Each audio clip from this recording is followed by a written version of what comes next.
The sun does not judge itself by the shadows that it casts. Every dark moment, every time I've hit that rock bottom moment, have brought me into the darkest darkness, into the deepest cave of my own psyche. But always, reliably, on the other side of that is some amazing pearl of insight and some amazing pearl of wisdom. So when I look back at the worst days of my life, they're also some of the best days of my life, because they facilitated the necessary response and adaptation that actually brought me to where I am. Like, all of those lessons are so valuable that, I'm grateful for all of those hard times, all of those brutal times that I've experienced. They used to do the darkness retreat to create DMT in their heads as well. About day 3, I started getting these flashing, blinking lights in my eyes, just like a pulsing, flashing light. And then by day 4, the visionary state opened up. And I had some incredibly profound visions and experiences that stick with me as so real and so instructive and valuable. Our lives are just an absolute gem.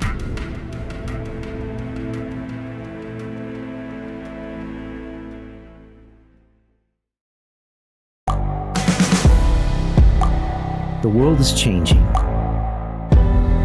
Inspiration is everywhere. It has never been so easy to connect, share, and bring people together. We're learning from others and finding the best in ourselves. Challenging our beliefs, sharing our vulnerability, overcoming our fears, transforming ourselves so we can transform the world. How far can we go? This is London Real. I am Brian Rose. My guest today is...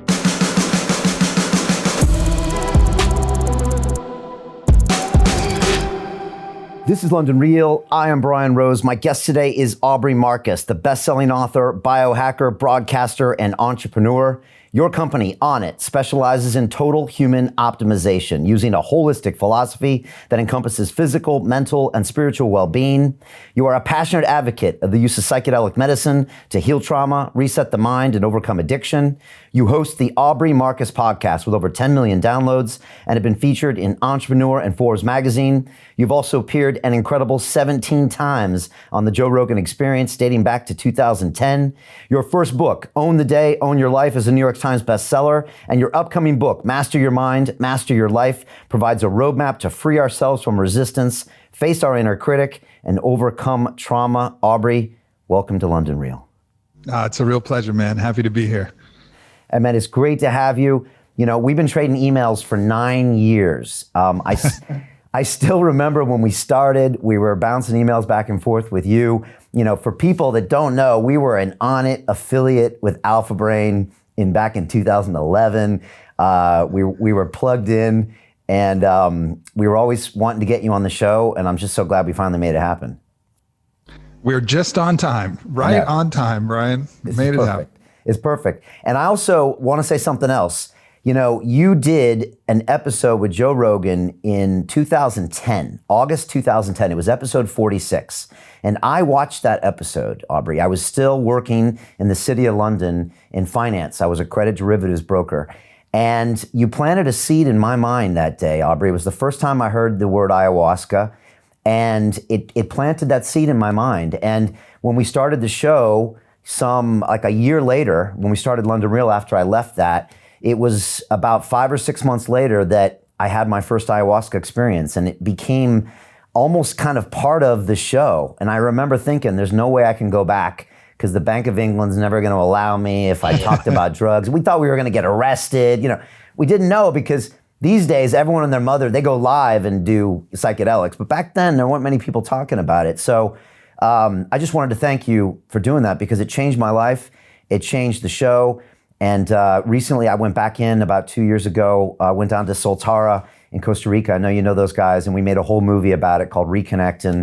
And it was really powerful. So that's all because of you. So thank you, Aubrey. I appreciate that. Oh, I appreciate that. Yeah, I mean, this was a big passion of mine. It started when I actually graduated high school. So this was 21 years ago, and I got to go on a vision quest with a traditional shaman who took me on a psilocybin journey out in the mountains of New Mexico. And I was absolutely terrified because at that point, I mean, there's virtually nobody talking about it. There's a couple like kind of shady resources and a few people who've talked about it from like the 60s, but there wasn't anything that I could really sink my teeth into and understand it better. So I remember grabbing a rock from the land, and I was like, as long as I hold this, I'll remember that I exist. I was just terrified. And then I took the mushrooms, and at that point, I was a staunch atheist, like had no spiritual foundation, and I'm holding this, and I just feel my body evaporate and just exercise pure awareness in that feeling of just being completely the essence of myself. And I was like, oh, I got to rethink some stuff. Like I got to change my perspective. My paradigm was completely altered from that point. And that got me on the journey. And of course, from the psilocybin, then went to ayahuasca and iboga and wachuma and all the great plant teachers of the world. But I feel just super fortunate that I was, crossed paths with that shaman and was able to have that experience, because it absolutely changed the course of my life. And then of course, allowed me to change the course of other lives like yourself. Yeah, because it makes sense, because I didn't know about this vision quest till I started doing extra research for this today. And, it makes sense now because you were speaking with like kind of knowledge and authority when you were, talking to Joe 10 years ago. So you had obviously had experience with psychedelics, and that, as opposed to the guy that just did ayahuasca like a year before. And that could come out in the way you spoke about it. But I was wondering, like you said, there's no YouTube back then. There's no articles. You can't Google search it. And so you had no reference, which is hard, because even when I did it, there were people saying that it was, helpful for you. But back when you did it, I mean, most people thought magic mushrooms were for hippies and weirdos, and it probably caused brain damage. And, there weren't great narratives out there.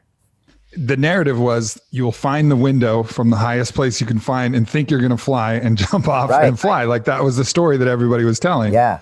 And of course that story is absolutely not true. It's about the last thing, you want to do on mushrooms. But it took a little bit of courage then, but I also felt really guided, whatever that thing is, whatever that capital P potential that we have, that's just always whispering in our ear and asking us, inviting us to more in our life.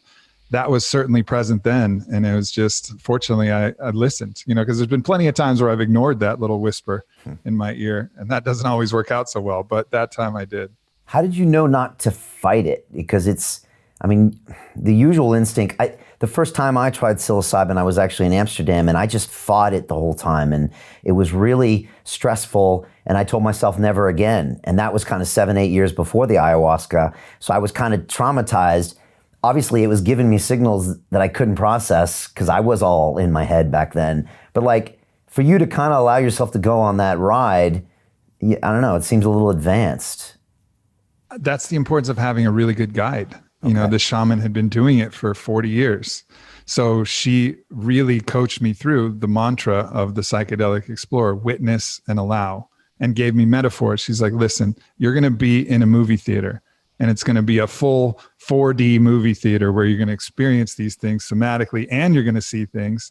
And your job is to just sit in the seat and eat popcorn and let it happen, and not try to do anything. And that really stuck with me. I was like, all right, movie theater. Like I can do this. I'll hold my rock. I'll sit in the movie theater. I'll watch what happens. And, it was just the right kind of energy and the right words. And she was sitting there right with me. So I felt really comfortable, obviously only at the start. And then she left after a little while so I could have my own journey on my own. But I really give a lot of credit to her as a guide. And as you know, the importance of like the ayahuasquero and the curanderos and curanderas, like the people who are officiating ceremony, they're incredibly important, and they can make all the difference. So doing some truffles in Amsterdam, or I guess you could do mushrooms back then when you did it. That's just it's a different game, because you don't know how much you took. You don't know if you took too much. You don't know if you took not enough. You're not probably in the optimal environment. So that's not the ideal way to get your feet wet. And for a lot of us, it's the only way. And just following some of these same guidelines: witness and allow, be in the movie theater, make sure you do your research on the dose and hopefully have somebody who can at least sit for you, even if they're not an experienced guide or shaman. Just be there and be like, hey man, it's all going to be all right. And if you get some ideas in your head, like the room is bugged and people are after you, which I call like the usual freak out that people have, some kind of paranoia that comes up, they can be like, listen, man, you're experiencing the usual. Like, don't worry about it. It's all good. We got you. And that'll make all the difference.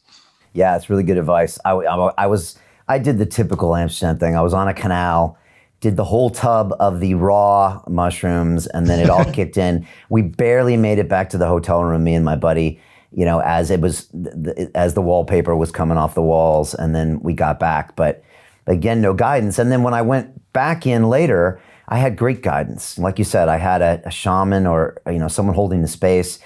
I had a guy named Simon Powell on the show back in the day. I think he has a book called The Psilocybin Solution, and he always said, I remember he said it really loud in the episode. He said, be with it, whatever it is, be with it. And I remember his words echoing back to me, even in ceremony, which is always hard to believe that you'll ever be able to remember those lessons, when you're in the experience. But be with it. So don't try to force it away.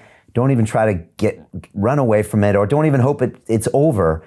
Be with it. For me, it's usually a lot of emotions and pain, and I just got to be with it and then breathe. That's my equivalent of your rock, I think. For me, it's just breathe. When you breathe, if you keep breathing, you're always going to be okay.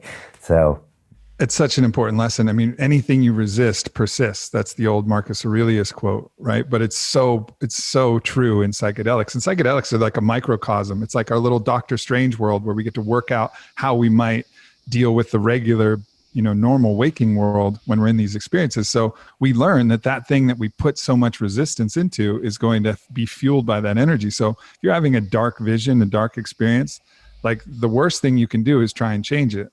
The best thing you can do is just love it and try to appreciate the beauty of that aspect of polarity, as hard as it is. I remember in my darkness retreat, which was something I'm sure we'll get a chance to talk about, which was an incredible experience, 7 days, complete darkness, complete silence. And then it unlocked what absolutely felt like, I obviously can't prove it, but an endogenous release of DMT. So I was in the vision state for about 4 days straight. Fortunately, I had a lot of experience because there would be times where I would see the most horrific things, in the blackness in these visions. I would see like a wheat thresher that was just threshing over bodies of human beings. I would see like all of the skulls and kind of imagery of destruction and death.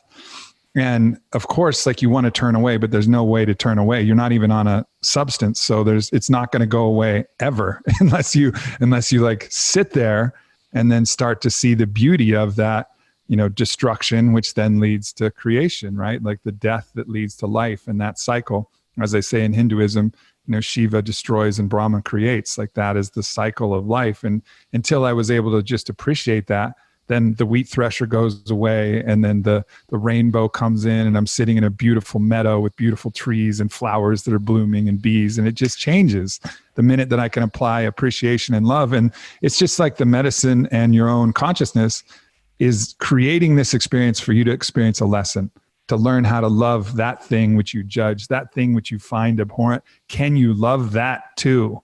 And that's the question it's asking you. And if you say, yes, I can, then it's like, good job, son. Like, we'll carry on. Here's your reward. And like you said, you can bring that stuff into the real world too. And when you get into these uncomfortable situations, you can be like, well, first of all, it's not a tenth of what it feels like when I'm in situation, but now I can be like, yeah, like you said, learn from it. Can you be with it anyways? What's the lesson here? Yeah, all that stuff. Let's talk about the dark experience, because we're here. We might as well go into all of these experiences. I heard you talk a little bit about on one of your podcasts. It quickly made me remember something. So I've had a guest on London Real maybe 5 or 6 times. His name is Master Mantak Chia. And I don't know if you've ever heard him. Funny enough, he's got our most popular clip on YouTube with like 5 million plus views. And the first time I had him on my show. People love sex. Yeah, people love sex. And like, I'm from a, American Puritan upbringing. And, we didn't talk about sex much in my house in San Diego, even though I think my mom had the Joy of Sex book, which made me uncomfortable. But when he came on my show, he was talking about massaging the organs and the 3 gates for the women. And and multiple orgasms for men. And I was literally in the chair, like I could barely, make it through the episode. And then I started listening and learning his stuff. I was like, this guy actually knows what he's talking about. And on the 4th episode in, he said that his master I think he grew up in Thailand, actually. They used to do the darkness retreat to create DMT in their heads as well. And I had never heard him talk about this. I mean, again, I think we had to build a relationship up. And he said, yeah, we used to black out this room, and they used to go in the caves back in the day, and they would do the endogenous release of DMT. And this isn't like a psychedelic guy. I don't think he's had ayahuasca ceremonies. And he described it in such a detail that I believed him.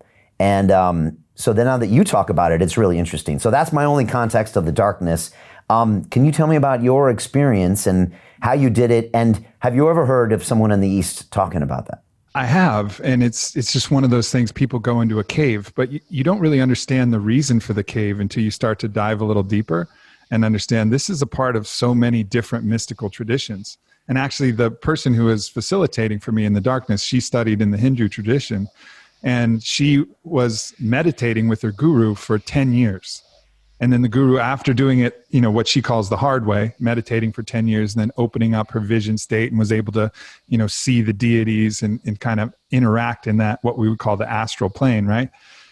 Then her guru is like, okay, now go into this cave. And she goes into the cave, and then within a few days, she's just permanently in that space. And she got out and she said she was pissed off. She was like, what do you do to me? You made me meditate for 10 years and then you send me to the cave, and it's so much easier. It just happens. And he's like, yeah, I wanted you to learn how to do it on your own first before you had this tool that could help bring it to you. So really what you're doing is you're blocking out absolutely all light. So when people think, it's like solitary confinement. No, it's not, because in solitary, it's far more maddening because you have a little bit of light that you can fixate on. So instead of being in this womb of darkness where everything is absolutely enrobed and it feels infinite unless you bump into something, you focus on the light. And I remember when they actually shut the doors and turned off all the lights, there's one little crack that was coming through the window. I guess one of the seals opened up. So I ring the bell and come in, and it takes them a while for them to get used to the light, the darkness as well, so they can see that little crack, and then they can fix it, put a piece of black tape over it. Because I was already fixating on that thing. That one little prick of light was too much. It ruined the whole experience. And so they block everything out. You're in absolute silence, absolute darkness. You memorize the room first. The food is dropped in a blacked out hallway outside of the room. They ring a bell. You open up the door, stumble your way around, get the tray. And it was really, pretty bland food, raw vegan, just enough sustenance. Where are you, by the way? I'm in near Frankfurt, Germany.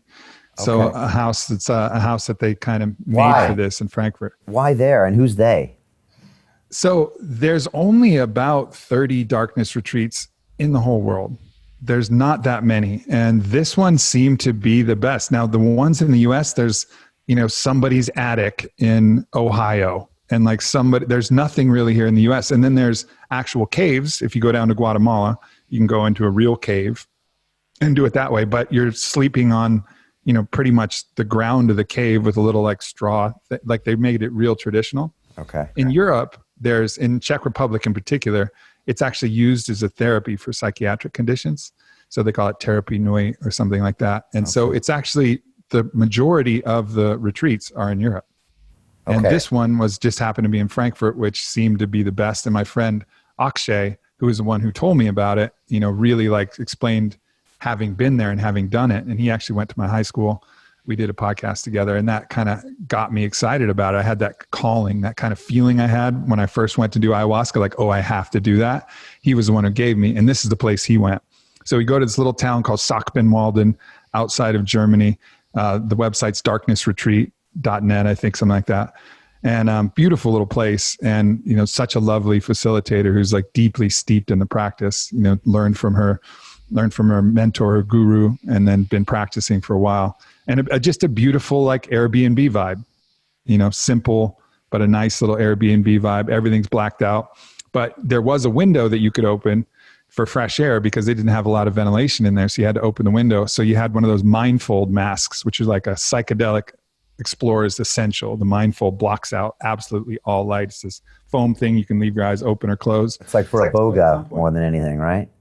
Yeah, exactly. Right, okay. So I would open the window just to get fresh air, which was also something that was difficult because when things got hard later on, I could think like, all I got to do is open the window and look out and all the visions will stop. Like all the challenging shit will end.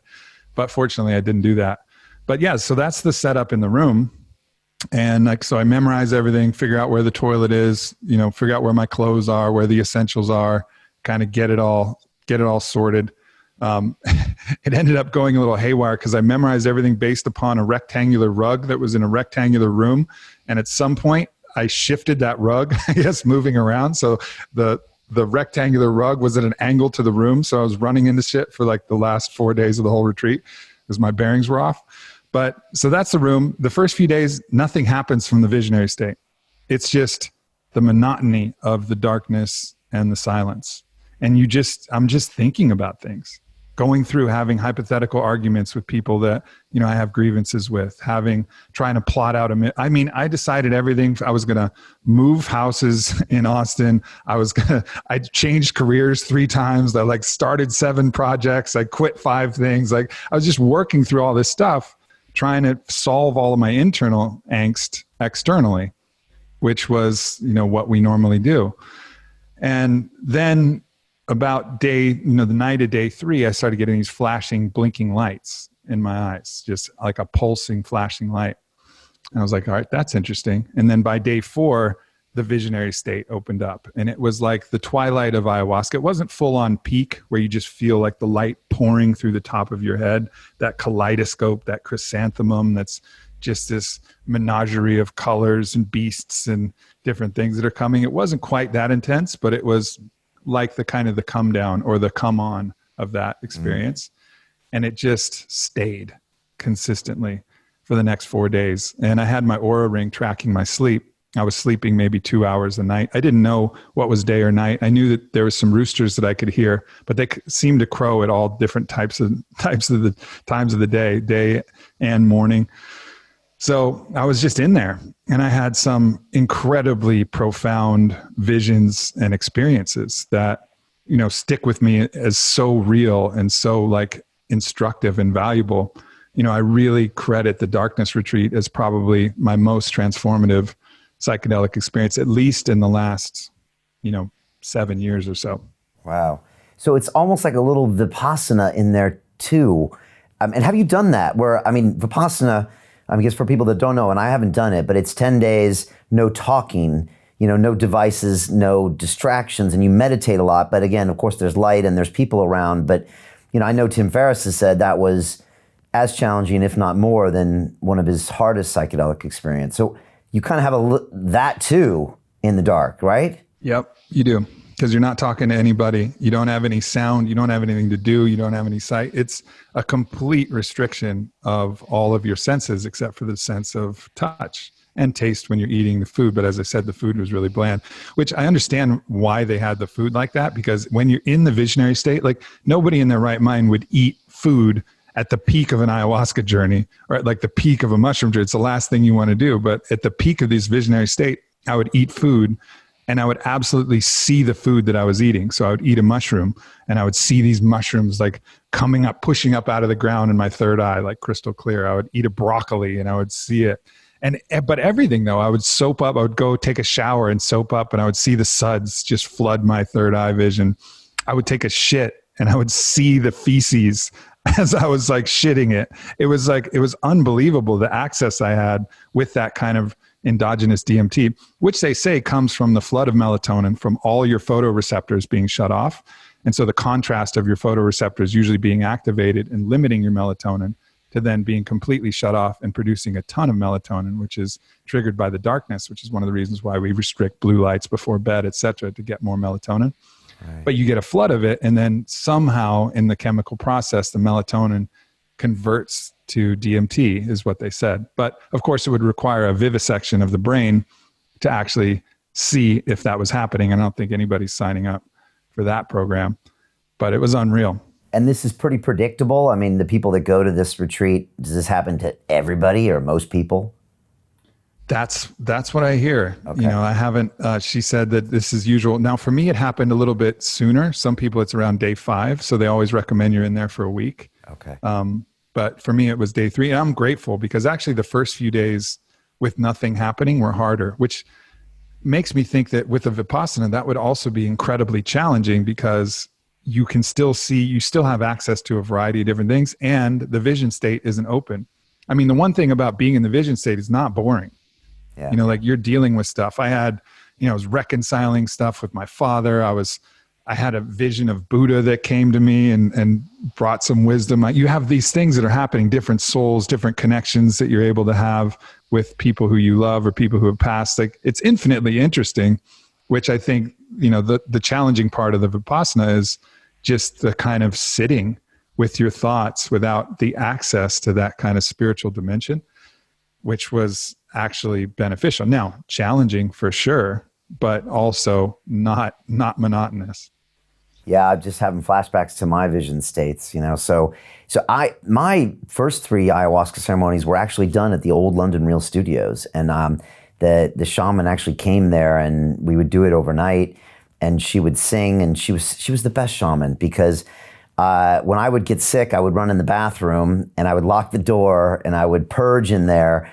And she would just keep singing in the other room. She, you know, a great shaman doesn't knock on the door, doesn't ask if you're okay. She just kept the space and allowed me to do that. But once I had my difficult woodshed moments and purged, I was always in that state that you're kind of talking about, where then I'm kind of just going out and the trauma's kind of gone, and I'm now just looking at all the amazing possibilities in the universe in my life. And I remember just laying on my bathroom floor, which felt like, you know, the presidential suite at the Ritz or something at that point, and like having those moments.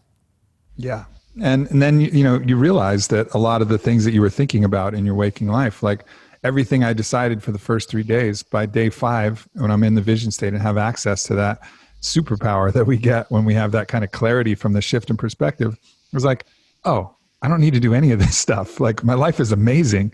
And that was the overwhelming lesson, is how absolutely incredible and blessed and beautiful my life is, and how sad and how much grief I felt for not enjoying my life the way I could, because I'm always thinking about something I did in the past I could have done better, something I could do in the future, you know, that I could plan for and plot for. But in the present moment, my life has been and is absolutely stunning.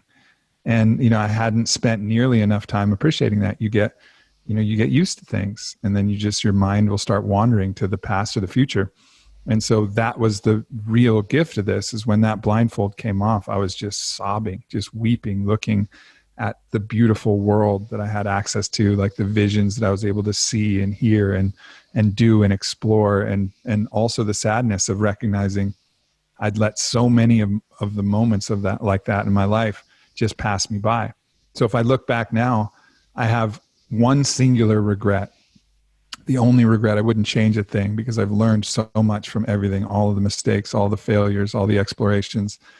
The only thing I would change is just to take more time to enjoy my life in the present moment and just really appreciate everything that I have, because it's, as I said, it's absolutely stunning. And that's the case for most of us. You know, our lives are just an absolute gem, and we're just not there appreciating it.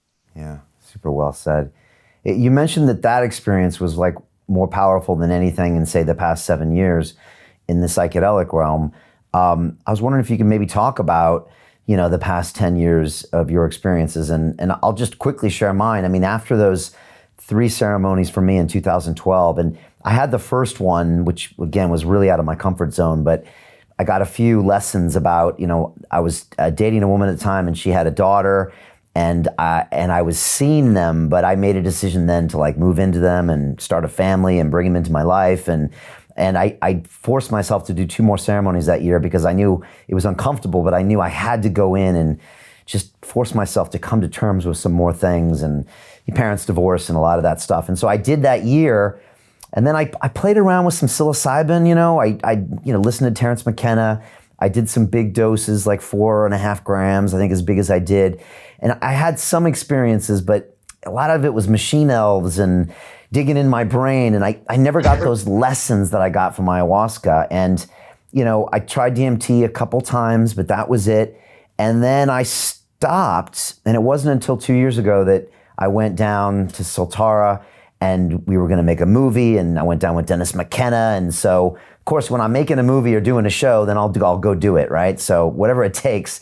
But I got, 3 of the most powerful experiences of my life. I mean, one was the single most profound experience of my life. And I had an observation that for me, ayahuasca was the only psychedelic. It was the mother of psychedelics. I mean, for me, it was the one that always teaches me lessons. I mean, literally, I have takeaways. Literally, I had like 10 things I needed to do with my life. And I know I need to go back, but I haven't been back. And I know I'm going to have to push myself to go back. So anyways, those are my experiences. I'm curious what yours are like and what it's like to hear me say that stuff.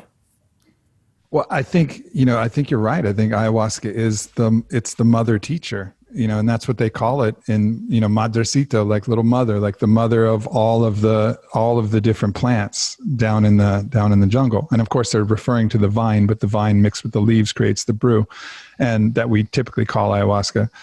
But it's incredibly powerful. And I think one of the reasons why it's so powerful is it's working on 2 different aspects. One, it's working on your psyche and helping you explore different aspects of your psyche. But the other part is the purge, which is helping release where you're storing that in the body. There's a great book called The Body Keeps the Score. And in that book, it talks about how we hold trauma in our body in different places. And I think that's something that people overlook. You see a dog and a dog runs into a screen door, runs into a window, or falls off something. Immediately they shake. Well, why do they shake? Well, they shake to get all that trauma out of their fascia, get all that memory. Well, some gnarly shit happens to us. We don't shake it out. We don't ecstatic dance. We don't scream it out and go run around. Maybe we'll hit the gym and work out, and that's probably a healthy adaptation to that. But we're storing so much of this. Most of us will just cry and like huddle up in our own room and not do the natural thing, which is to get this out of our body, do some intense breath work or some way that we can somatically release it. But ayahuasca is doing that for us. It's squeezing all our organs and pushing them all out, either up or down, one way or another, or usually both. It's going to come out of your body as you're working the stuff out in your psyche. And there's no other plants that really do it, with that kind of double action precision other than ayahuasca. And of course, the DMT as a psychedelic is pretty incredible. It's in a league of its own. It's incredible. It's really unique what it gives you access to. It feels like it goes beyond your own psyche and opens you up to something that's beyond your normal purview, like another whole dimensional access. And other psychedelics can do that, of course, and you can have that in the normal waking state as well. It's not the only thing that can get you to the access of something that seems outside of what you can normally access. But ayahuasca does that regularly. And so some of the experiences that you have from that are really second to none. And that's not to downplay the other experiences from the other plants. They all have their own incredible value. It's like, you have your favorite of the Avengers, but you appreciate all of them, like even Hawkeye, like he's still got his skills and he's still dope, so. Yeah, no, that's a really good point. Yeah.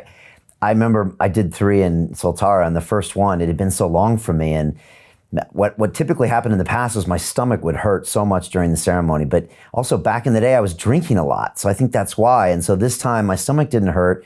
And but I always hate to purge, maybe it's also my control factor. So I was like, I'm not going to throw up, which is the worst way to go into a ceremony. But I didn't the first time, but then the next night, I mean, for example, actually after the first ceremony, Dennis McKenna and Daniel Cleland, the guy who runs it down there, came over and they were like, that was really weak medicine. And I was like, really? It seemed okay to me.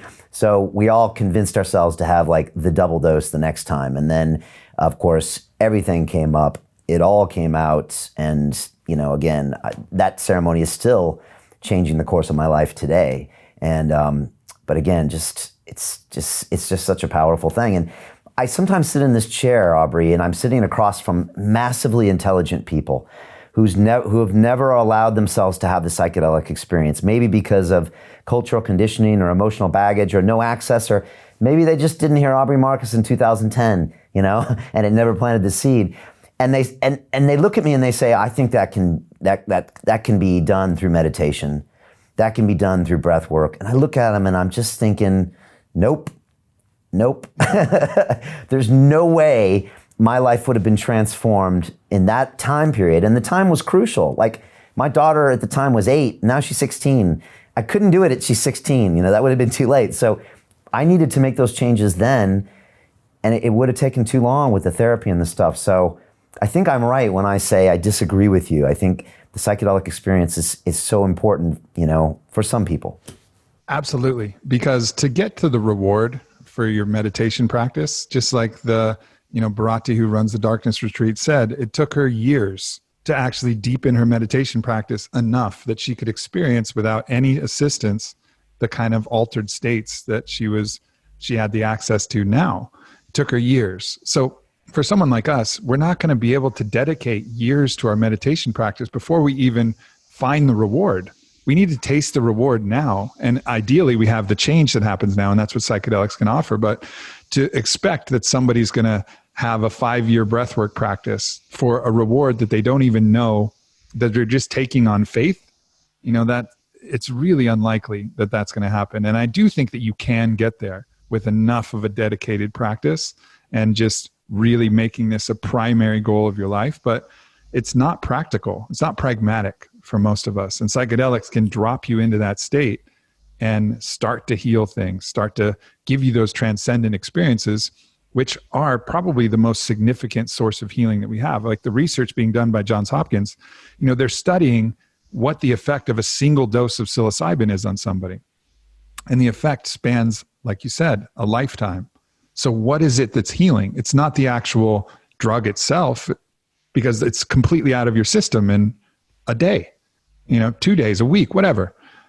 So what is it that heals? Well, it's the transcendent experience. And psychedelics can reliably give you a transcendent experience, which can absolutely alter the course of your life. So can breath work and meditation, but maybe 3 years, 5 years, 10 years down the road, if you continue on that path. And good for you if you do that. It's not that you can't get there that way, but to have that transcendent experience now, like you said, when your daughter's 8 instead of 16, that is a massive difference. And the benefit is just completely exponential. She'll feel that for her whole life. You felt that for your whole life, all of those years. I mean, it makes a strong case for the responsible use of psychedelics to those people who are called to it. And I think, as the information gets out there, as legalization comes about for MDMA and psilocybin, I think more and more people are going to be called to this medicine just because it has so much potential.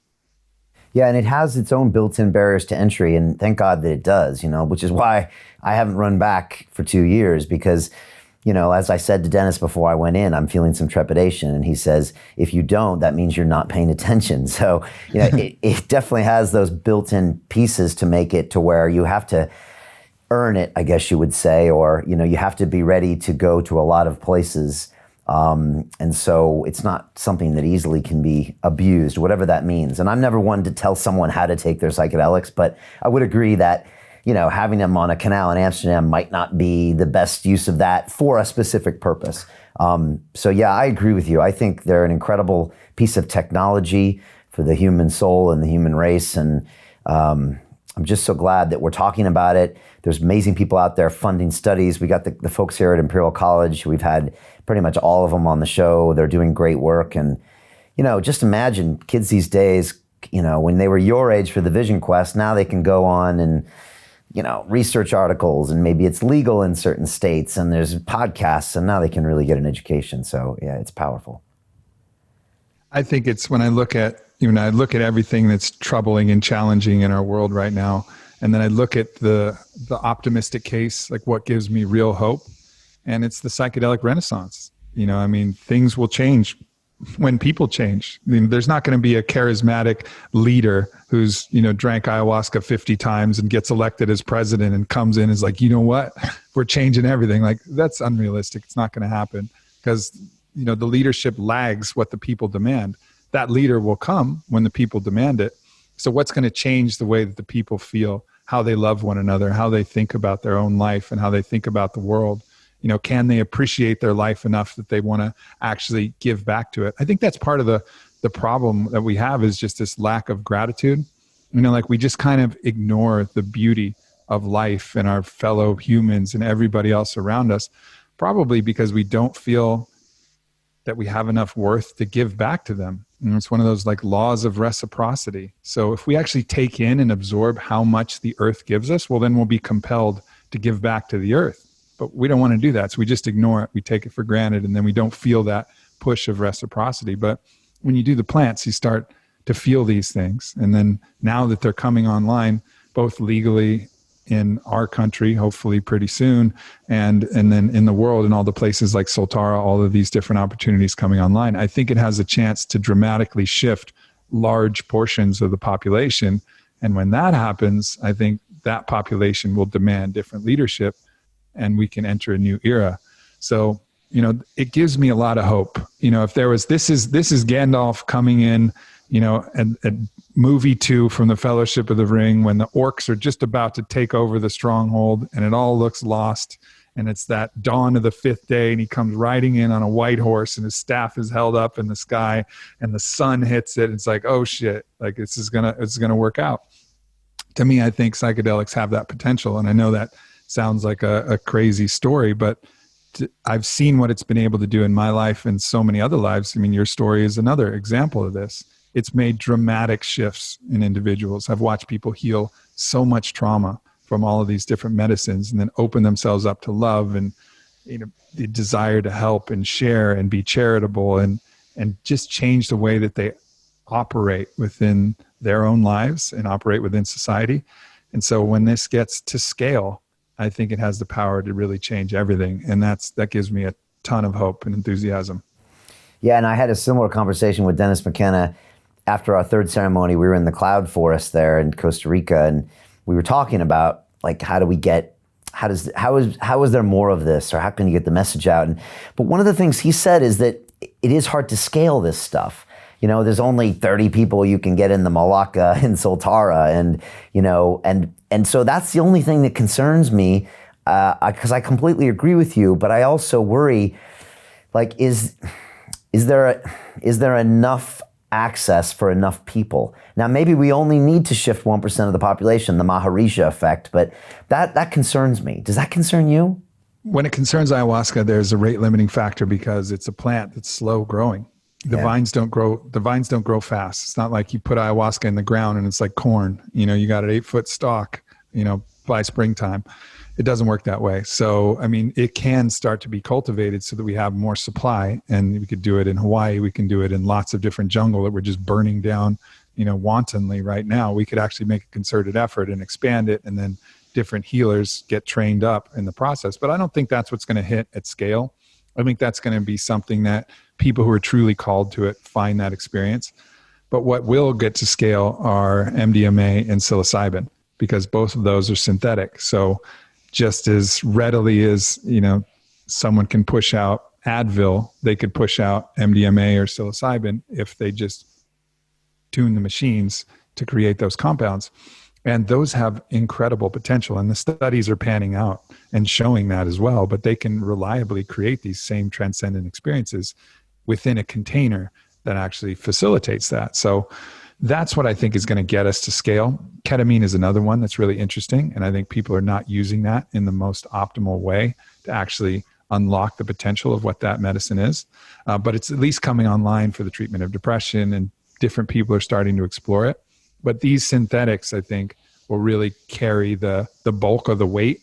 Because when there's that clinic that's just right down the street from you, and somebody goes who you wouldn't expect goes, they just take the chance and they go to have that clinic. They have their MDMA psychotherapy, and then they go back to their construction site, or they go back to their bank job, and they're like, yo, right here off Main Street is a clinic. You'll go and you'll love your life. You'll love your family. You'll love the world more than you ever have in your life. And you're going to feel better than ever. And they're going to be glowing and exuding this energy from every cell. Like, people are going to be like, oh, I want that. I want some of that. So I know that when this gets across the legalization line, which is close, it's got fast track status from the FDA. It's almost available for compassionate care right now based on the post-traumatic stress results, which they're healing, curing, permanently curing 2 out of 3 people with treatment-resistant post-traumatic stress, which is unbelievable. Curing them in 3 sessions. In follow-up studies, they stay cured for years, which is unlike anything that's being offered in the pharmacopoeia of different drugs that are now treating this. Like, we're not creating cures, we're creating dependencies, but this is creating cures. So that's going to be available, and I think it's going to spread fast, and it's going to spread at scale. I don't think there's going to be enough facilities. I think we're going to have, for a while, 3-month, 4-month, 5-month wait lists as soon as this gets out, and people are like, whoa. To continue watching the rest of the episode for free, visit our website, londonreal.tv, or click the link in the description below.